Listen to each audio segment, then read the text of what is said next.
Hello, welcome to this segment of Testimony Tuesday where I share with you an event in my life in hopes that it will possibly encourage someone who may be in need of encouragement for whatever reason in their life that they feel that they can't make it through whatever situation that they may be in or faced with. Okay, so I promised that I'd finish up this segment from when I was 17 with the selling drugs and almost getting shot and everything. And in order to know more about that, you'd have to go back to last week and watch it. You gotta go watch it and get the backlash so you'll know where we are today. So anyway, the young lady that hung out in the block on the block with me, she was a part of my gang. I did tell you guys last week I was in a gang, and we had named ourselves the BBs, bold girls, with the B. So anyway, she decided to upkeep me, let me know, keep me informed. I guess I could say my informant, informed on the things that they had planned to do and their plans because of what I was sharing with some of the young people who was left home with me when they took the young lady to the hospital. And so I'm gonna try to put two in one again this week. I'm trying to make this short as I can. I try to make them short, y'all, but anyway, y'all just gotta bear with me. So anyway, the young lady did come and she let me know everything that was happening. I decided, hey, I gotta get out of here. It's time for this runaway child that's running wild to go back home where she belonged. I had made up in my mind I was gonna go find my mom. I didn't know where to start. I didn't know where to look. All I knew is that maybe the godmother, the lady that I was staying with, had some sort of information on where my mom was.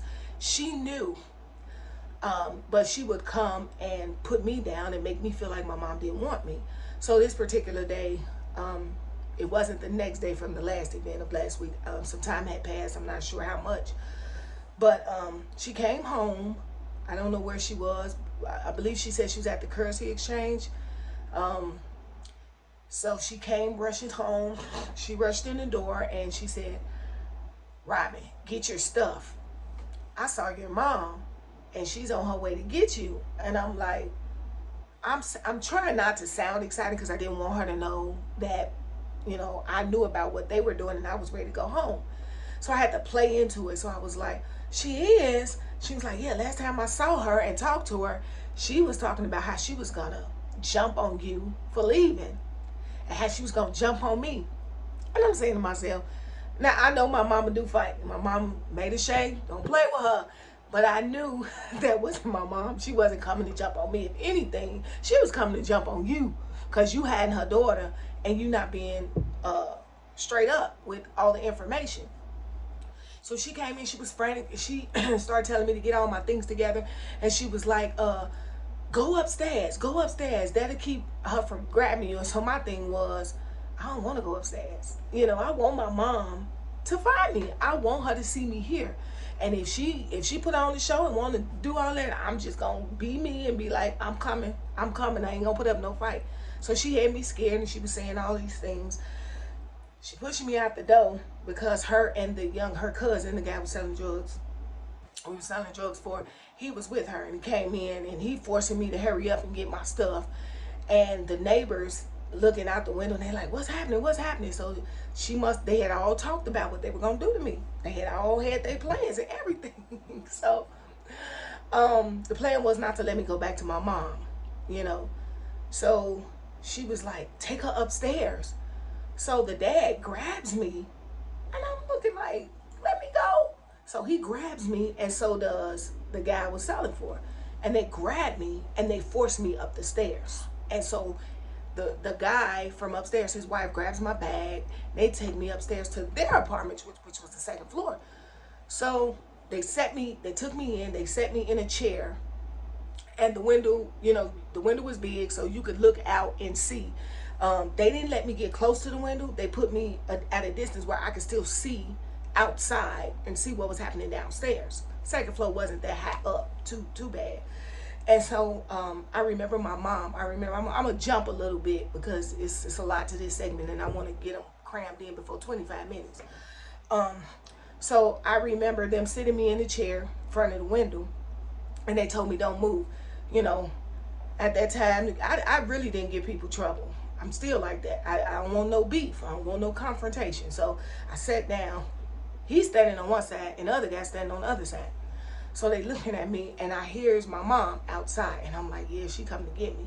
Next thing you know, the wife comes out with some rope and some duct tape, excuse me, something in my eye. And they start wrapping the rope around me. And I'm like, now I'm panicking. And I try to stand up to look out the window, even though the window was closed. They cracked it just a little bit after they set me back down. And they knew that I was going to try to yell. They cracked it a little bit just so they can hear what my mom was saying to my godmom. So they tied me up and I'm just looking. And, you know, my fighter instinct didn't even come out. I wish, oh gosh, if I could go back to that time, I'd do things a whole lot differently. But I didn't. I just sat there and I let them tie me up. And he had his hand on my shoulder. And I'm looking at him like, don't touch me, get your hands off me. His wife standing in front of me because the guy was selling for was standing on the other side. So it was two guys on the left and the right, and the wife was standing in front. She was close to the window. So if I tried to jump up and yell, she could block, you know, and stop that. So she looks at me, she looks at me, and she looks at her husband. He looks and he sees my mom. My mom had came with my uncle. She got out the car and she was fussing. I ain't gonna go into all of that. What was happening downstairs, what was being said. I ain't gonna go into all that. But my mom was pretty mad. She was upset. She wanted her child back. So she was like, I know she here, this, that, and the other. And he looks, the neighbor upstairs, he looks and he says, the D word. He says, dang, I see where she gets her looks from. And he was like, her mama fine. And I just dropped my head, and his wife, she throws the tape at him like, shut up, stupid. And he takes the tape and she was like, put it on her mouth. So he took a piece off, put the duct tape across my mouth, the little gray tape. Well, I don't know if that's the duct tape, but it was the gray tape. He put it around across my mouth, and I'm sitting here like, I already got sinus problems, so I can't breathe. Now you didn't took away one of my methods for breathing because my nose is unreliable because it stays clogged up. So I'm sitting here struggling to breathe. So now I'm crying and I'm trying to move. And here comes the 12-year-old, because by this time she was out of the hospital, but she was in a wheelchair.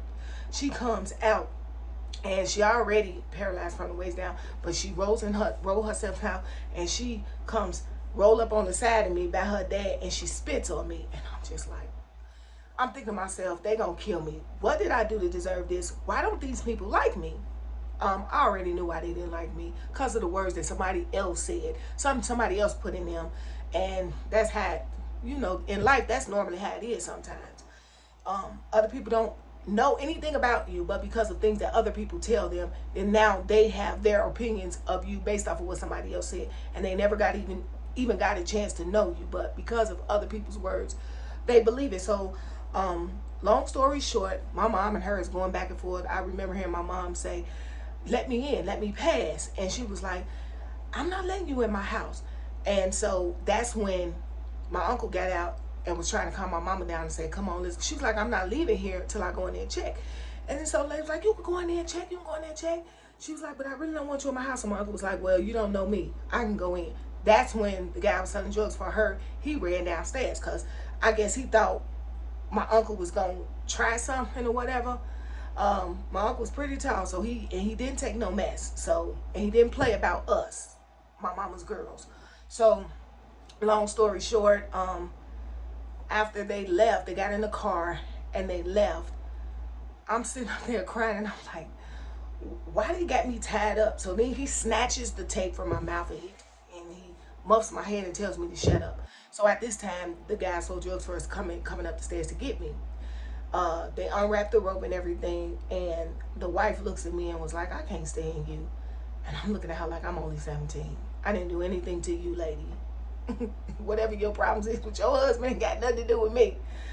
So he grabs me, the guy was selling drugs, so he grabs me by my right arm, and starts to pull me down toward the stairs. And then she comes to the stair front, right down at the bottom of the stairs. And she smiled, and she was like, you thought you was going home, didn't you? I'm not letting you go nowhere until you pay me back what you owe me. And I'm like, I said, what I owe you? She slaps me and says, didn't nobody tell you to talk? And I'm like, But I'm trying to figure out what I owe you. You took all my money. You took my checks. I don't owe you nothing. I babysit your kids for free. I cleaned your house, everything. Like, I was pretty much practically a slave. What in the world could I possibly owe you, lady? So we get back in the house. And so now I'm scared. I'm frustrated. And I'm just wishing that I had said something. And I wish I had got to my mom. I do remember hearing my mom say, I'm gonna come back for her, and next time come back with the police, because I know she here, and I know you hiding her. That's what she said.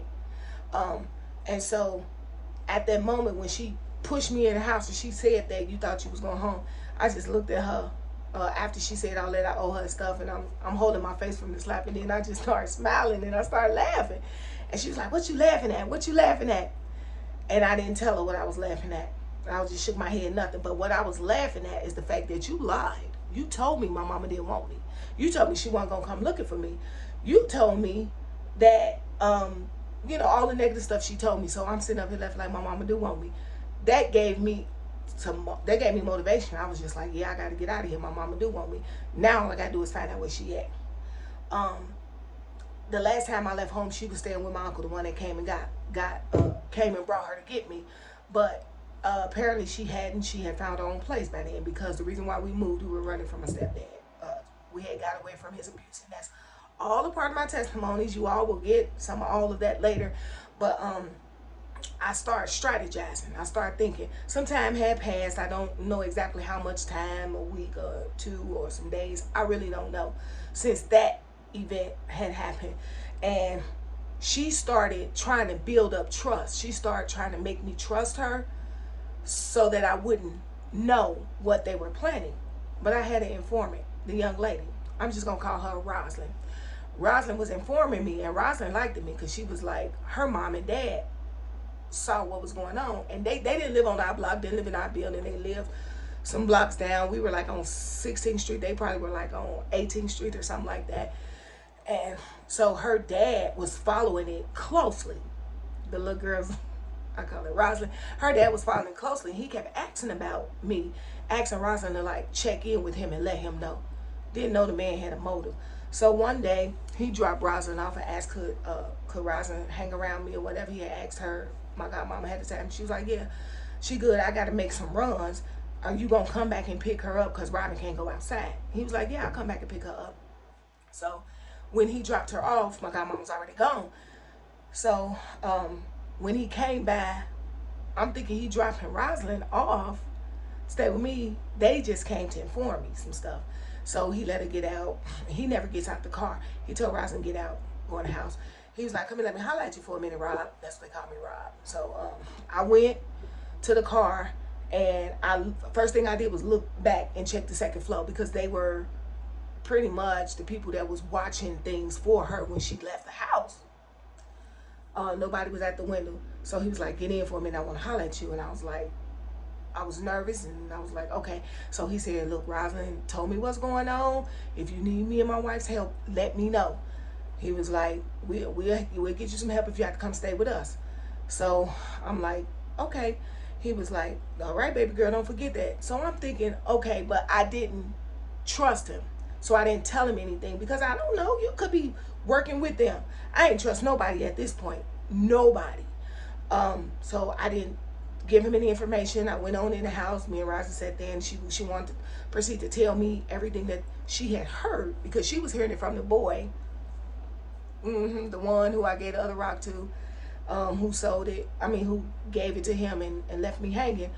I think they were friends. He lived on the block somewhere, but probably 17th Street. I don't know, but him and Rosalind knew each other. So anyway, she was like, yeah, he said that they're going to tie you up, and they're going to do this. They're going to beat you, and they're going to do some Chinese method or something. Hold me upside down, and pull a chair back and pour water on my face with a t-shirt or something on it. And I'm already getting scared, because I'm like, I can't swim, I'm gonna drown, I can't breathe already. So they trying to, these people trying to kill me. Why? I couldn't figure it out. Why? What did I do that was so bad? And why didn't you just let me go home? If I'm that much of a problem and you don't like me, why you just didn't send me on my way? Why didn't you just let my mom take me when she came? You don't have to go through all of this. So she telling me all this. I'm getting scared, of course, because when people tell you things that other people said or the plans that other people got, it does make you feel some type of way. 17, I'm this little skinny little thing. You know, I don't think I'm all of that, but other people thought I was. I had my skin's fair, clean, didn't have any pimples or anything, like nothing but my birthmark. And it was darker than that back then. I had long, pretty, wavy Indian hair, and I thought I was skinny like olive oil, but not in the guys outside, I guess, apparently, or whatever. So it was a lot of guys looking to do whatever. So she told me about some other things, and I was like, no, I ain't finna go through that again. Saying to myself, being that I went through some things, that's gonna be another part of a testimony. My stepdad, just different things like that. So I was like, I'm not going through that again. I'm not letting nobody do anything to me. And I was just kept saying, I gotta get out. She was like, so what you gonna do? I didn't tell her either. I was too scared. I couldn't tell her. I said, I don't know, but I'll figure it out. She was like, well, you better figure it out before the first week in October, because this now it's climbing September, because I think it was August. We were getting ready. Everybody was getting ready to go back to school. And I remember her saying that, are you gonna go to school? You finna be in high school. So I'm thinking, I don't want to stay here and go to high school. I'm gonna go to my mom. So I remember, that's why I remember it was around that time. So anyway, time passed, that conversation passed, whatever. She trusted me to go to the store. She said, I need a bag of onions. Go to the store, my godmom. So this day she sends me to the store. Never forget, she gave me $2.37 to go to the store, get a bag of onions. Yeah, a bag of yellow onions. I go to the store thinking I'm going to get a quarter out of that change to go use the payphone. And she gave me just enough. I don't know how she knew it, but she knew how much the onions was. She knew exactly what the tax was. She gave me just the right amount for tax and everything. I didn't even have a quarter. I didn't have a quarter, because at first when I left, like she was like, I'm trusting you now, hurry on back. I want to talk to you about some things that's important. Yeah, right. So I had to walk down Roslyn in them street, and I went past, and I'm walking past their house, and I'm coming back with the onions back, and her dad sitting on the porch, and he was like, hey, little Rob, what's up? So I'm like, how you doing? How you doing, sir? And he was like, hey, what's up? So he beckons me to come over, so I come to the porch, and he started talking to me, you know, nonsense or whatever. And he's saying, hey, did you think about what I told you? And at that moment, something clicking. I'm like, yeah, I did. As a matter of fact, I am going to need y'all help. I said, hey, can you do me a favor? I was like, dang, I spent too much money to get these onions, and I don't even have. I said, can you give me a quarter to use the payphone? He was like, oh, what you think you use the payphone for? I'm getting scared, like, oh, he gonna trick on me. So I'm like, I just need to call somebody. He was like, so-and-so got a tight hold on you, don't she? And I was like, yeah. So he was like, he gave me a quarter. And I said, okay. I listened to this little conversation. Then I was like, I'm gonna call you. Next time you bring Rosin over there, I'm gonna call, we gonna talk.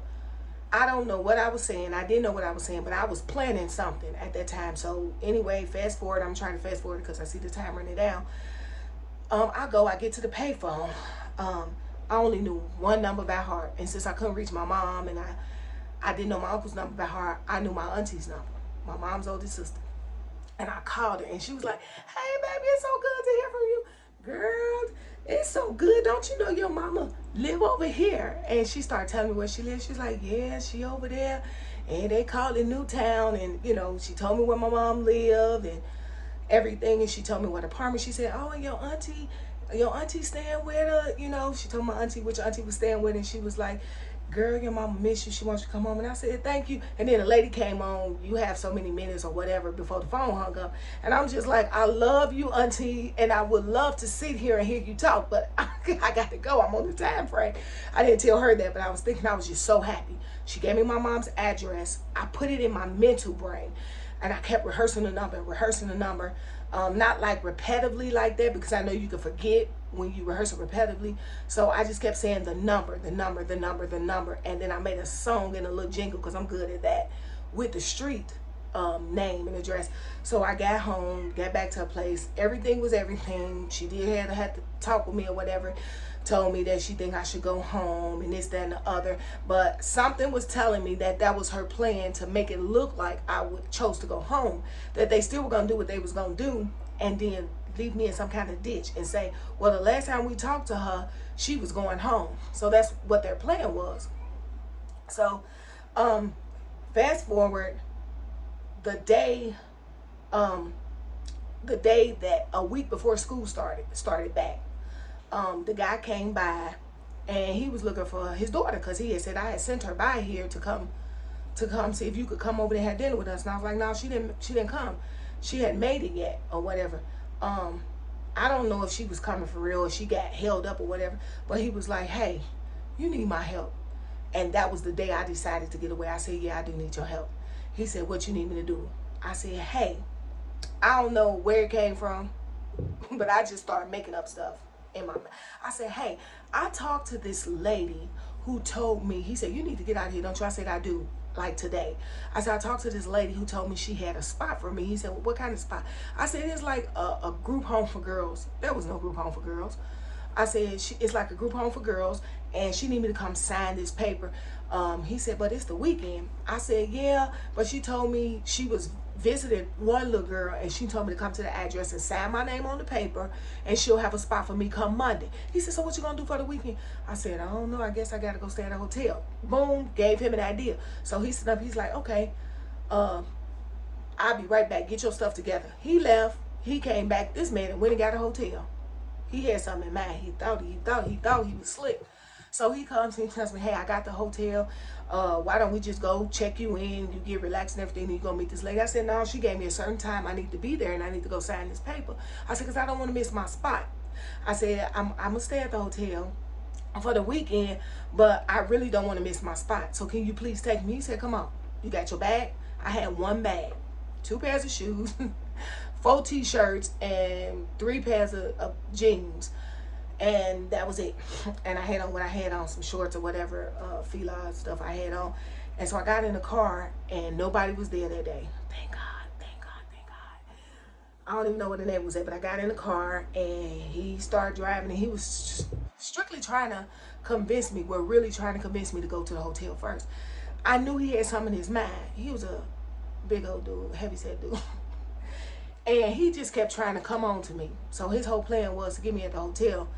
And this was him doing me a favor. I got to pay him some back. So my senses start kicking in, like, you know, because back then I was real naive and I really didn't know a lot of stuff. But I picked up on that. And so I gave him the address. So we going, he said, okay. He tried to convince me to go to the hotel. And I told him, I said, well, no, let's not go there first. I said, because if we go there first, then I'm going to be too tired. And if I miss my shot, then the whole weekend is gone. He said, yeah, you're right. He said, so you know where to go? I said, yeah, she told me to come to this place and meet her at this point. I never told him what floor. I didn't tell him which building number, anything like that. So we pulls up in front of the building. He grabs my arm and say, you ain't tricking me, are you? You coming back? I said, yeah, you ain't leaving me. I don't know this lady like that. I said, this place looks scary. I wasn't scared the whole time. I just took a chance because I knew that's what my auntie said my mom was. So he said, leave your bag. I didn't want to leave my stuff, but I left my bag. It was just one little grocery bag. So I put my stuff on the seat, and I said, you gonna stay right here? He said, yeah. I said, okay. I got out. He said, where you supposed to meet at? He said, I don't see no open. I said, she just said, come around and she'll be waiting in the entrance at that time. So he said, okay, you got 5 minutes to get over there. I said, okay, good, don't leave. He said, I'm parked right here. He was parked directly in front of my mom's building. So I goes through the buildings from the front part where the street was, and I took a sack because I was like, don't care about them clothes. I walked in that building, there was some guys downstairs. It was like 7 or 8 of them, and they was like, ooh, whistling at me and saying all kind of stuff. They were my age, so I wasn't worried about it. And they was like, hey, mama, you what's your name? You live here? And I said, could y'all tell me where apartment, I think it was 301, I can't remember. Now that's the only thing I can't remember what apartment. I just told them it's 3rd floor. And they was like, yeah, go up these stairs and go all the way down the long hallway, and it's the only door on the end. And I was like, good. And then so as I was going up, one of them was like, I want to get to know you. So I turned around and I said, hey, can y'all do me a favor? I said, there's a guy sitting outside, and he followed me. I said, he in that car out there, and he trying to kidnap me. I said, I just got away from them, and I'm scared that he gonna find me, follow me and this and that and other. And they was like, they looked around, they described the car, they was like, oh, we got it. They were gangsters, so I wasn't worried about it. I don't know, I felt safe. I felt like I was at home. So they was like, this, that, and the other. And I said, okay, thank y'all. And they was like, hey, who live up there? And I said, my mom. And they was like, oh, okay. And that was it. Later on, I made friends with those guys. We all was cool and everything in the neighborhood and stuff like that. So anyway, as I'm walking down this long hallway to get to my mom's apartment, she had her door open. She had the screen door closed. And she was playing music. And the song came on. The song was on, runaway child, running wild. You better go back home where you belong. And so as I'm walking, my auntie was sitting at the table with her, and she was like, Maida. Because my mama had her hands in the air. She was like, Lord, send my child home because I hate to kill somebody. And I'm standing there. I was so shooken. Like, is this real? I was just standing there. I didn't even go in. I was just standing. And my auntie, she was like, Maida, good Lord, the Lord works miracles. She was like, Maida, Robin at the door. My mama looked, and she jumped up from that table. She opened it. She said, come in. She gave me the biggest hug. She didn't ask me no questions, nothing. I just let go in her arms, and I cried. She let me sit down. That was that. I had made it home. I was so grateful. I was still scared that that man was going, that the girl's dad was going to come around and find me or tell them that that's where he dropped me off, because I never came out. I'm pretty sure 2 and 2, he figured it out later on or whatever. But I remember going to they was like, this gonna be your room. You're gonna be in here with auntie and this and that and the other. So I go in there, and I'm peeking through the curtains, and I barely peeked. And my auntie said, what are you doing? I said, I'm looking to make sure ain't nobody looking for me. She was like, what kind of trouble did you get in? I said, I didn't get in no trouble, auntie. People just wanted me dead for no reason. She was like, well, you safe now. You safe. And then she went back out there with my mama, and I just took the longest nap of my life. And that was the end of that segment. I guess I wanted to get that out of the way just to let the young people know that there is no place like home. Seriously. You think you got it bad, and you want to get away and go somewhere where you think the grass is greener? Stay. If your parents are not really physically abusing you and it's just not terrible, you don't need to run away. Talk to somebody, get a counselor, get some help, but don't run away and run to strangers who will possibly treat you worse or do harm to you for no reason. At that time of my life, I couldn't figure out why did people hate me the way they did. I never did anything to them. I was just a young lady who thought she knew what she was doing and thought she knew what she wanted, whatever, and which was freedom or whatever have you. I never wanted freedom from my mom. Let me get that straight. First of all, I didn't run away because my mom was terrible. I was running away from my stepdad, and so was she. So I just didn't want to go back because every time we got away from him, he found a way to bring us back, and I couldn't tolerate that, and so I just decided to go somewhere else. But all of that to say that when you are faced with difficulties in your life, and if it's anything like my life, I have a life story, okay? I got 2 books that I'm not even finished with writing, but I have some stuff that I need to tell. And when I tell you guys, I always look back and question, why was I hated so much? From the time of birth until then, and I think about what Jeremiah said, that God spoke to him, the Spirit of the Lord spoke to him and said, before you were formed in your mother's womb, I knew you. I called you by your name. And I went on further to study. That don't explain, Lord, why was I so hated? And as I got older and I got into the Word and I started reading God's Word and applying it to my life and understanding it, I find out that Ephesians 6 is so real. You know, when Paul tells us, finally, look, I'm telling you, we don't wrestle against flesh and blood, but we wrestle against principalities, powers, rulers of darkness of this world, spiritual wickednesses in high places. We ain't even fighting against people. We fight against demonic forces and spirits that know who you are. They know your calling. They know what God has called you to do. They know that you're chosen. And so their job is to take you out. And no matter what area of your life that they got to attack, they're going to continue to do it until they get you out of here. And if you're not wise enough, and if you don't have God on your side, if you don't got a praying mama like I had, a praying grandma, if you don't have it within yourself, you probably will perish. But I believe the reason why I'm still here is because my mom, she prayed for me. And I know her mom was a praying woman. So I thank God for his grace over my life. And I just want to encourage you all today, if there is anybody that's young that happen to get a hold to this and watching, look, stand strong in the Lord. Know who you are. Know that you're chosen, for you are a chosen generation, a holy nation, a peculiar people, one who have been called out of darkness into light. The devil cannot keep his paws on you. He cannot, when you're chosen and God has his hedge of protection around you, he'll let him try you, but he won't allow him to take your life. And that's the story of my life. I got so many stories where the devil almost took me out of here, but he couldn't touch my life. He tried, but he couldn't touch it. And I'm still here. And now I'm here to encourage you today. And even just me sharing my testimonies, you know how he been after me since then? It doesn't bother me. I'm not afraid, because I should have been doing it. I've been doing Testimony Tuesday for a long time, but I've never done it video-wise. I think I like it this way better. So I hope you guys enjoy it. Continue to keep watching. Continue to keep going on YouTube. Go ahead and subscribe to the channel if you like the stories, and they're not made up. They're my real-life events, hoping that they help somebody else. I thank you so much for joining, because you could be doing something else, so you don't have to watch my videos. I appreciate you. Thank you so much for checking in and coming into the war room with me. This is my war room where I do all my fighting in prayer. I welcome you in every Tuesday to share with you an event from my life in hopes that it will help you in some area of yours. God bless you. Thank you for checking in, and I will see you next week. Next week, we're going to get into something else. It might start getting deeper, but I'm not going to go in order. What I'm going to do is go different areas and different times. Whichever way the Lord tells me to do it, I'm going to do it. God bless you. You guys have a great day. Oh, I went way over my time. Have a good one. See you next time. Bye.